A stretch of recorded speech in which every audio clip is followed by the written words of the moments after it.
जी, दो लफ्ज है, एक है इफरात, एक है तफरीत। इफरात कहते हैं ज्यादती को, तफरीत कहते हैं कमी को। और इस्लाम हमें एतदाल का सबक देता है, मियाना रवी का सबक देता है। हुजूर अलैहिस्सलाम ने फरमाया मियाना रवी आधी मईशत है। अब एक बंदे की तनख्वाह 20,000 रुपए और वो उसमें इफरात करे, ज्यादती करे और अच्छा अच्छा खा ले और सब खत्म कर ले, तो ये भी अच्छी बात नहीं। जब ऐसा करेगा तो फिर क्या होगा कि महीने के आखिर में वो मुफलिस हो जाएगा।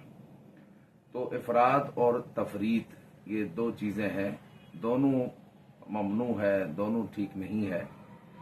हर आदमी अपने तौर पर एतदाल के साथ चले।